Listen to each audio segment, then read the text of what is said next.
Boom, bam, bam. President Chad here for another installment of the United Hour. And today we are talking transfers. What and or who are the people most likely, who United are being linked to and who we think, is actually going to come in and who is just people talk and really actually should be wasting his time. Today we have the man Kevin, we have Robert, and we got the big Bill, the best doctor up there in best Caribbean doctor up there in Canada. Ladies, you need a checkout. Call Dr. Phil. I don't know why you guys laughing. I'm serious. Phil look like serious Phil faces. We're joking here. We're serious. All right. Devin, talk to me. Who we have on that list of possible transfers to Manchester United? All right, so we're going to break it down now position wise. I'll start from the back with the goalkeeper. And first one we have from Real Antwerp is going to be Sene Lemens. If I butchered your name, I apologize. First off. Yeah. What do I know about him? I'm hearing that he has been scouted by United for over a year now. Not necessarily to be a number one, but possibly to come in to be a number two or a number one in short order.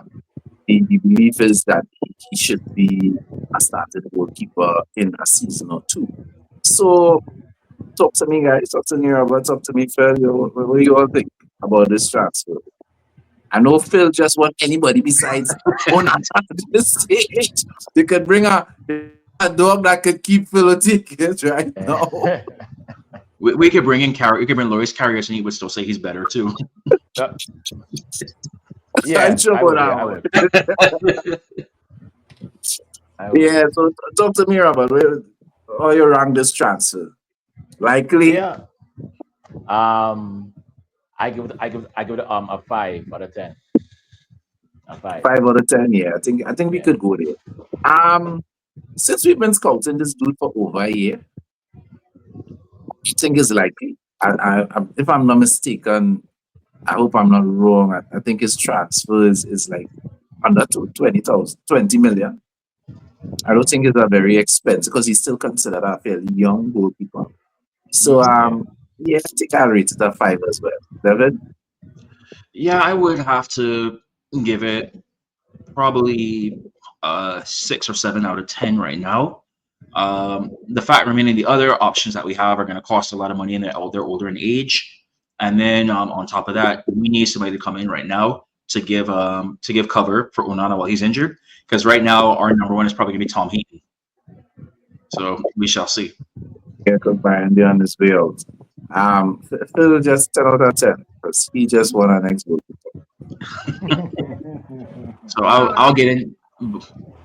The other target that we have, which I could see this one actually being more realistic due to a swap that could be in there, is for Emi Martinez from Aston Villa. I personally think that Martinez is overrated. I think he's a World Cup winning goalkeeper. Yes, he's a fairly good penalty stopping goalkeeper. But when you look at his stats next to Onana's stats for last season, Martinez is not that much better, if better at all, statistically, than Andre Onana. So for me, that is more of a sideways movement than an upgrade. I don't think there's me personally. I don't think Martinez is an upgrade. What say you, Robert? Martinez reminds me of Bartes. Like type people who say he was real He's a good. good keeper, but have a mistake or two in him. Yes. You know what I mean? So that's what I would say. And then two, Emmy at least has some kind of attitude about him.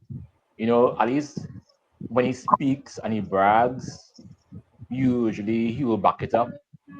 And for the very least, he will punch a man in his face and get banned. Unlike Onana, who just allows us to lose games for no reason. You know what I mean? So, I think honestly, it's about a 7 out of 10 for me. I think there is there is a lot of weight behind it. I think Well, so. he definitely seemed to think he was coming to Manchester United before the end of the season, waving to the fans goodbye and all kind of things. So I don't know where he get that from, but he clearly believed that. Phil, Mm. what your thoughts on Martinez? Boy, another shit stir at a big club at Manchester United. Boy, um, I am in the same boat where I think he's also overrated, but I think he's slightly better than Andre Onana in most departments, right? So I he's not my number one choice for a goalkeeper to come to United, but it is what it is. If he does happen to be in a United shirt at the end of the transfer window, then so be it, right? So So I will go on this one real quick, and I'll say why I believe this one is very realistic. Is the fact that Aston Villa wants Garnacho, and we are linked with Martinez right now, so you could be looking at a potential swap and maybe cash in there. And we know how this ownership is always looking to cut deals here and there. The problem with this now is people forget that if we were to sign Emi Martinez, he would miss the Arsenal, the Fulham, and the Burnley matches because of his red card against us. Yes, we'll be signing a goalkeeper who can't play for 3 games to replace a goalkeeper who's injured and will probably miss the first 2 games. You see what I say when I say it's a sideways movement? Yeah, Yeah. exactly. It just don't make no sense. Might as well keep Onana and that. If No. Martinez is the number, if he's the best option. All right, moving on, Devin. Who's next on the list? All right, so I'll go in the midfield now, but I'll start with the wing backs and I'll go into the midfield themselves. So it's really only one wing back right now that we're looking at, and that's Tyler Dibling from Southampton. Call the name again. Tyler Dibling. Um, well, I mean, we watch Premier League football, so we should have at least an idea who Tyler Dibling is, most of us, compared to some of the names, other names we've been linked to that we really have no clue who they are. Um,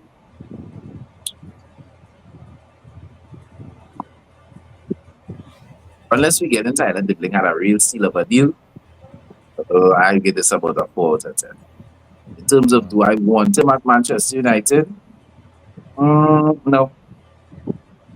Really matter. Neither here nor there for me. If he comes, whatever. If we don't come, don't care. Robert? Yeah, the same. I would say about 4 out of 10. I mean, it's not anything that will move the needle for me, but he will do better than what we have. So I'll be happy with it. Well, so if memory serves me, I think Tyler Dibblin is actually a winger and not a wing back. I think He so. could play both. He could play both. Yeah, 'cause I know I've seen him play at Southampton many times at the winger position, right? So if he does come, he has to be prepared to play back up to possibly like Mbuemo, right? So in terms of realistic, I would say probably a 4 out of 10 per se. Yeah. So you guys ready to feel old right now? This man was born in 2006. But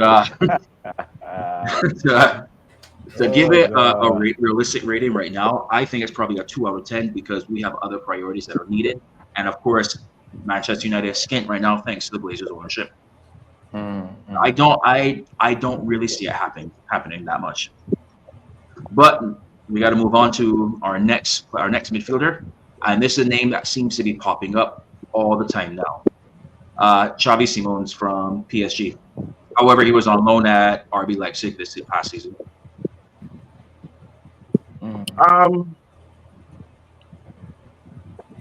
I don't know how to rank this one. Do I think he could do a job in the midfield next to Bruno Fernandes? Because clearly that's what we're looking at, right? We brought in Mbuemo and Cunha to play in number 10s. So Bruno not playing those roles. So this is somebody to play next to Bruno in the midfield is what we're looking at, right? We need to remember, because everybody would say, "Well, that's what we bought Ugarte for." We need to remember Amarin sold Ugarte, right? He allowed Ugarte to leave to go to PSG, and Yes, it may have been a money factor, but I've also heard that wasn't necessarily the greatest admirer of Ugarte in terms of what he brings on the pitch. So I don't expect him all of a sudden to be a great lover of Ugarte now. So we're looking at a midfielder to play next to Bruno. Coming from the French league, yes, it's PSG, but still is the French league. I don't know. I don't know that he would necessarily have what it takes, but it'll take him a little while to adjust. But as far as ranking it goes, mm, we need a midfielder, and he's one of the best names on the list so far. So I'll give him a 6 out of 10. I give him a 2. 2 out of 10. 2 out of 10. It's come. Yeah, no, because I just think it's just the usual rumor. I think it's just the usual rumors. Is just people will see player name plus Manchester equal clicks.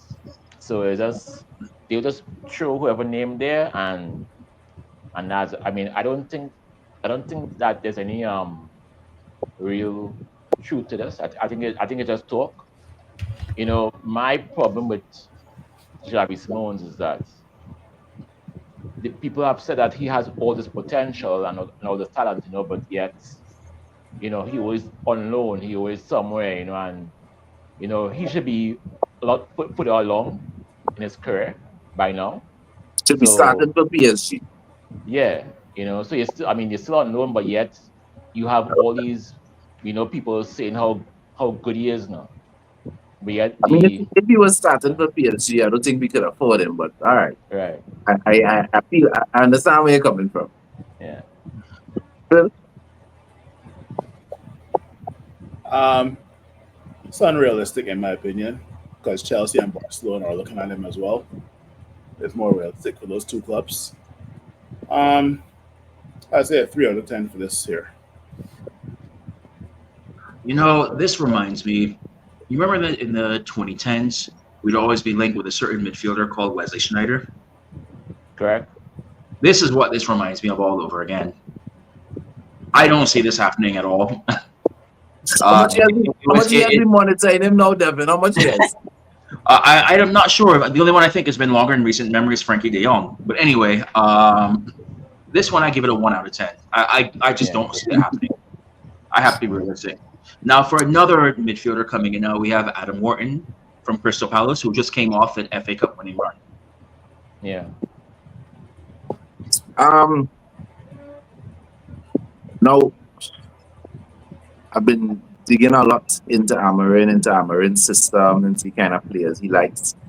And he likes, in that holding midfielder role, boring midfielders. You don't want people who like to get the ball and break the lines and you want to spread the ball around. That's what Bruno Fernandes for. He likes safe players, get the ball, safe pass, don't lose possession, could help regain possession in the midfield, just keep it tight. The kind of invisible player that we're talking about now from Crystal Palace. When you think Crystal Palace, his name doesn't even come to you. But that's the kind of player I'm looking for, right? Safe, solid, just do a job, almost invisible, right? In terms of creativity or doing big things. I think that's one of the reasons probably not to ponder Ugarte, because I think Ugarte have a little creativity in him. Ugarte would kind of try stuff. But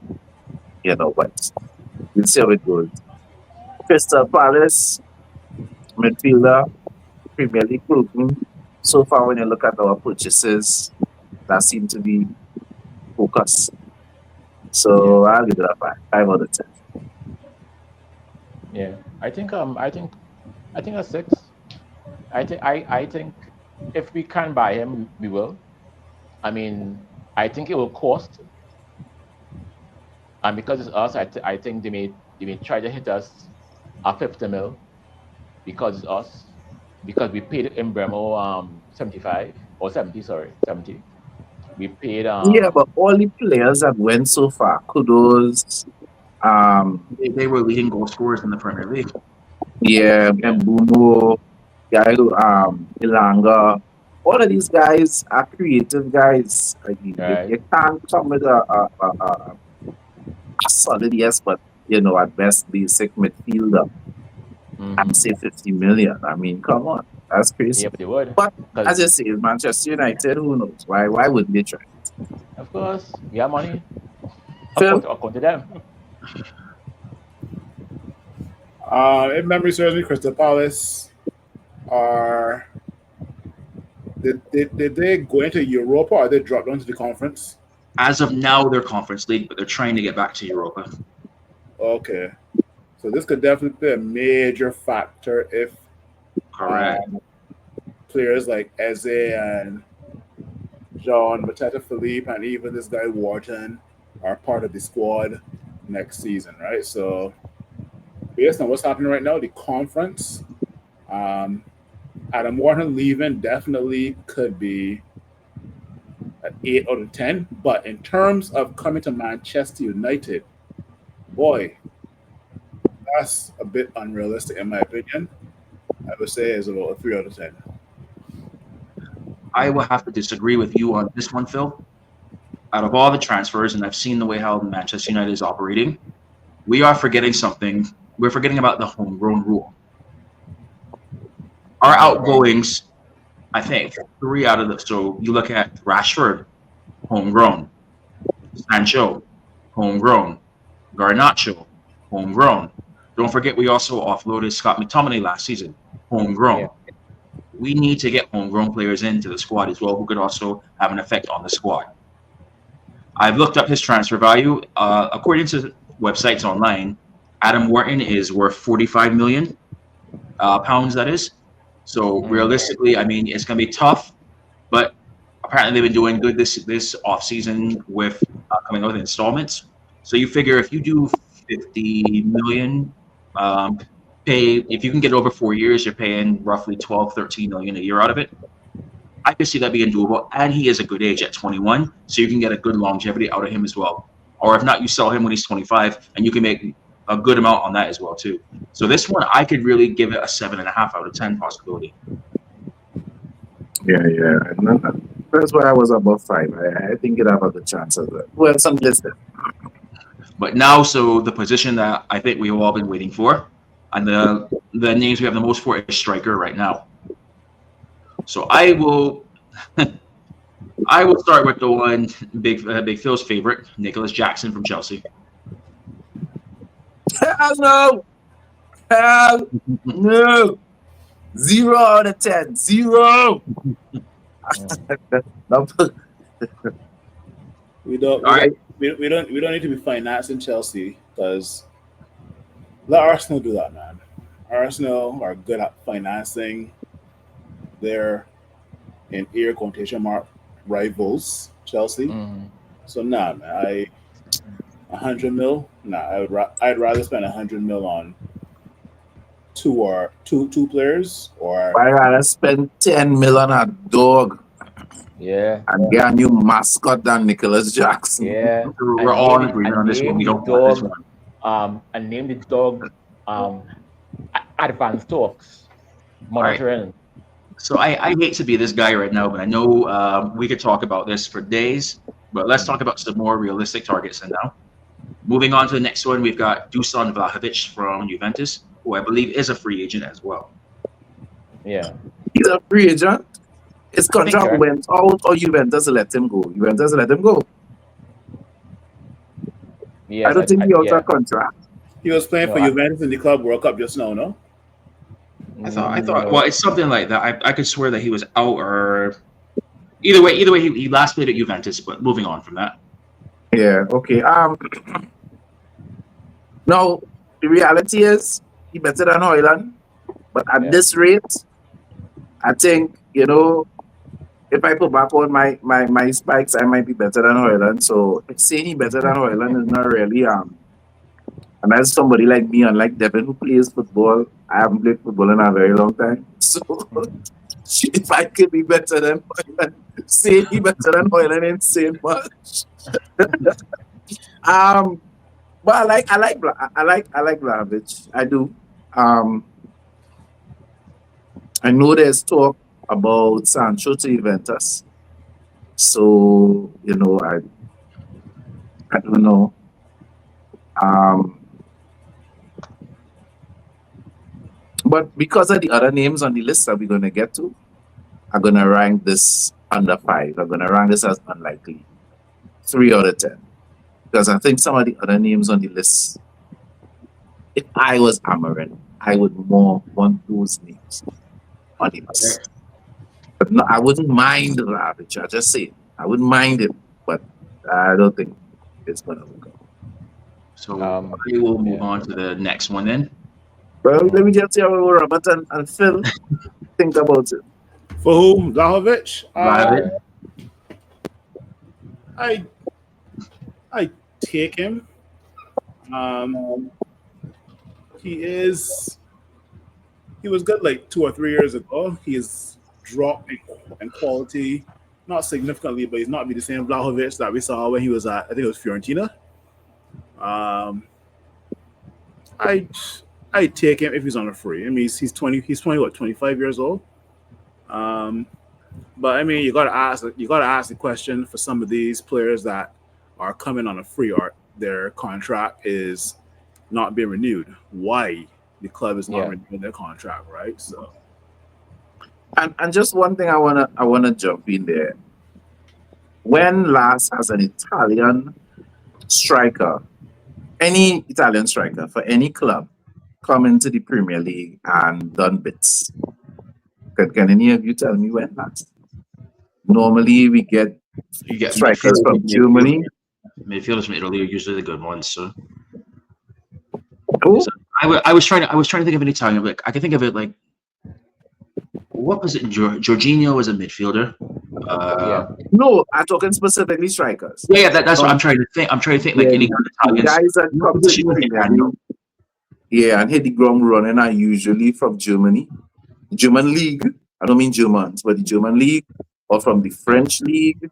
Um, Sometimes guys come up from the championship, like Wood, and get stuff happening. But I don't really think Italian strikers come to the Premier League and set the place on fire. The last one I could think of was Paolo Di Canio, and that's aging myself. Yeah, that's Yeah, ages, yeah. so with that in mind as well, I moved from a 3 to a 1. We shouldn't even be looking at him at all. Forget, So, forget that. well, Yeah, as a man. caveat, I Yeah. said free agent earlier, but did my research just now. It's the fact that they want him to leave on a free because of his high salary that they would have to pay to the end of next season. Oh, I know that. I think they want him to leave. I think they're trying to see if they could offload him, but I knew he Correct. was still under contract. All right, yeah, go ahead. We Who's still, else on we the still list? got we still got 3 more to go right now, so I will move on to Benjamin Sesko from RB Leipzig. What's the price on Cisco? Anybody know? I hear different quotes all the time about him. So let's see now. I like Cisco. I think he will fit into that front three because he's young, he's dynamic. And then you're going to have two other young and dynamic players next to him and then Mbuemo and well, behind him and Mbuemo and Antonia. My concern is just the fee. We always had to remember The Manchester fee, United just not ruling in the joke. the fee that I'm researching is they're looking for 70 million euros, which is about 60 million pounds. Mm. At 60 million for a fairly well proven striker, I could live with that. Though to be honest, I'd rather give that 60 million to Villa and take what goes. But that's just me. But Sesko, I think other people on the list for him as well, because there are a number of other clubs looking at strikers. Mhm. So when we have competition for players, that'll be problematic. Um, I just want a five out of 10. I give this a 0 to 10 because he can't go from Arsenal, Liverpool, then to us. I think he's going Arsenal or he's going Liverpool. I don't think he's going to leave Leipzig to come to us. I mean, and I don't think And remember, Liverpool are playing their own game with Newcastle for him as well. Remember, Sesko also Yeah, So right. Newcastle looking at So him as well. Yeah. right. So I think he is a pawn in a very serious game, and we should not even be we shouldn't even try to get involved. It's like so it's like seeing three real bad things fighting, right? Don't get involved. You just watch from afar. You know what I mean? It's not your business. You know what I mean? So I think it's a 0 to 5 for me. Fair, fair, I, fair enough. I mean, I look at it right now. I think it's realistic. I probably a 5 out of 10 on this one. He's good age. He's 22. He's scoring goals. He's Yeah. 6'5", so he's good in the. He's going to be good in the box. So we can finally have somebody on the end of Bruno's crosses, and hopefully he doesn't overhit the 6'5" guy if we sign Yeah. him. I think Um, yeah. I think that going, might be like going on a with the other talks, I think Liverpool and Newcastle are fighting over the Eintracht Frankfurt striker more than anyone else. So we will see mm, what happens with that. mm, Um, yeah, but yeah, I would give it a 5 out of 10. 22-year-old, 60 million. The only thing with that I would say is if we go in, we have to go with intent. We can't drag it out because it's the kind of Correct. deal that could easily get hijacked. Exactly. You yeah. can't go in and drag your feet. If we go in, we have to go in hard and heavy. So yeah, Mm, 60 million, send. Who's next? yeah. So next one, I will go with an ex-favorite of our manager right now, in Victor Gyökeres, currently at Sporting Lisbon. I don't have anything to say about Jokeresh simply because the man has said it 2 months ago, he said it a month ago, he said it 3 days ago. All he wants is us. If all he wants is to finish second and be the bride groom or the bridesmaid and never the bride, go ahead and frolic, dog. Mm. I I think what will happen with him is that the club will ask for their money and will drag on and on and on until the end of the season. If we get him, we will get him because we would be the last option for him. I think so. I don't think because he has said it numerous times he wants Arsenal. So I think if he comes by us, it will be because he have nowhere else to go, and that is a very dangerous thing for me. I I would do love not him to give. go to Arsenal and then someone of our defenders pocket him first game of the season. That would be perfect. Yeah, Mm, definitely. You go ahead. It kind of reminds me of like when you're in secondary school and you have that real bad girl that everybody wants right now. And correct. you sit there, you're Mr. Nice Guy and all this stuff and whatnot. Everybody else has their turn. She blew you off. Then a couple Yeah, years down the line, when nobody wants her, now she wants to come to you. yeah. That's kind of what I see going with this situation right here. Mm, Say what you want. He says he wants Arsenal, and that's it. I mean, yes, I know Amram had him before, but his heart is not in it. And I think mm, Amram only wants players whose hearts are truly in it for us. correct. So with that being said, I have to give this probably a 4 out of 10. But Mm, so with that being said, I got to move on to my last striker target I have that I've compiled, and that is Ollie Watkins from Aston Villa, of course. Um, Premier League proven, dynamic, quick,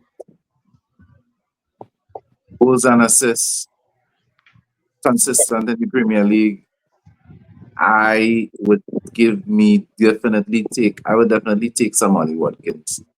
I would rank this about a 7, not just because it's likely, but also because Aston Villa right now is the name on the top of the pile for Garnacho. Um, and the talk is Aston Villa need money, and Garnacho ain't gonna be cheap, so I don't know how that'll go. So yeah, mm, Ollie Watkins, I like that. yeah. Um, I think it's. I would give it like a 6, but it depends on other things working out for us. But I would like to have him because at the end of the day, he's a Premier Premier League proven striker, and he will come and he will score goals. These are facts, and so I would give it a six, yeah. This is the one that I see being the most realistic out of them. The only crutch would be what price is agreed upon. Some people could say his age, that apparently 29 is old in football. I am not sure about that personally, but I see it as a win for Manchester United if we get him. So you have somebody that our forwards could learn off of, who has been leading the Premier League in goals or up there in the charts for multiple seasons now. He's English, so that also counts for the homegrown as well too. And apparently, it's another one of those that could potentially be used in a swap because they're also interested in Garnacho as well too. Yeah. So with that being said, like this is more realistic that I see happening, and I could see this probably being a 7 out of 10 for this one too. Yeah. Now, the truth is, there's going to be no resale value for Ollie Watkins. But Ollie Watkins is not the person that you buy to win the league. Ollie Watkins is the person you buy to take it from the bottom half of the table to the top. Correct. I think in terms of where we are at, one name I want to throw there before we shut it down. Remember, people, if you appreciate what we're doing, if you appreciate the content, like, share, and subscribe, comment, get people involved in the conversation, share to United supporters, you know what I'm saying? Because, as I always say, it's not only white English guys that can talk football. DCL, Dominic Calvert-Lewin. Next. On a free, we all know, I hear all the talk about people saying, oh, why are we going to buy, or even interested in somebody like that? We want to play him with Luke Shaw in the infirmary. He always injured. I hear all of that, but I also hear that he's free. And right now, where Manchester United is concerned, free songs real good.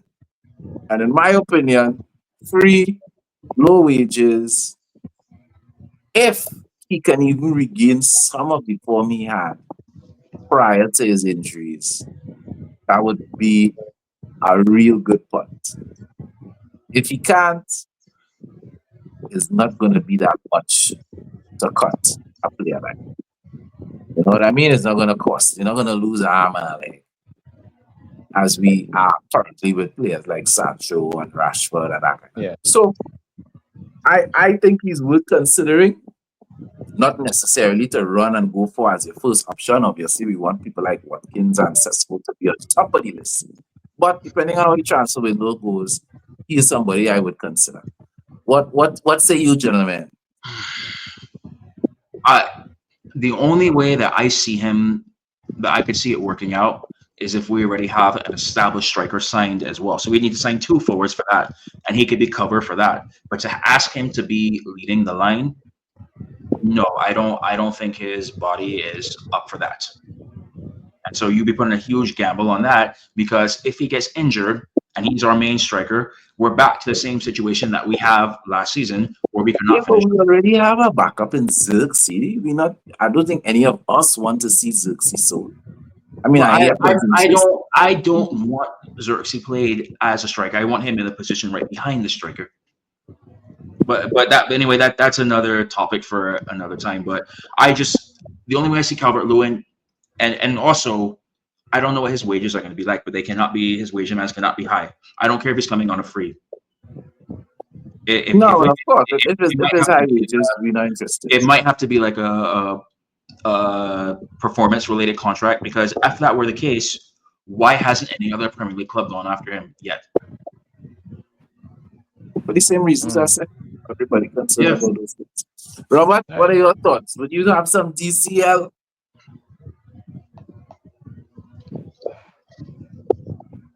To me, DCL is like when you go to Pennywise and you buy wet wipes. See, wet wipes is after you go to the bathroom and you use the toilet paper and you use the wet wipes to thoroughly clean it, right? And you throw it in the bowl. you throw water in the bowl, the water is Dominic Calvert-Lewin. He cannot be nowhere near my team. That is why we will be 18th again. That he will put us in relegation. You understand? No. I just He's a want blight. to I just want to put this out here for everybody right now. Yeah. Calvert-Lewin for Everton last season played in 26 matches. Anybody want to take a guess how many goals he scored? 0. Show it again. Zero. Show it again, Chad. 3. So that is a ratio of nearly 1 in every 9 matches. Okay, all right. You know how As I said, he cannot be our first no, choice. no. But You you know, you it's a when punt. you It's a go, punt. no, A cheap punt. when you go, right, It's and you like do your buying a lottery exam, right? ticket. You know, No. the likelihood of you No. winning is slim, No, but no, you know, no, it could happen. no, It might be a million. no. It's like you're doing an exam, right? Robert, Okay, one question before we shut it down, Robert. One Right, question. yeah, DCL right. or Nicholas Jackson? You have to pick one. How to pick one? Lord have mercy. Have to pick one. Oh, Jesus. How to pick one? You had to pick one. DCL or Jackson? Pick one. He free, right? So DCL, he free. That's all I say. That's all I say. That's all I say. How to pick one? But just That's all remember, I right? When we are in relegation, blame Chad. That's all I say. You understand? I'm crazy. Peoples, thank you very much, David, Robert. This is President Chad saying, man, you know, Red Devils, we don't die, we multiply. Good evening. Keep positive, people.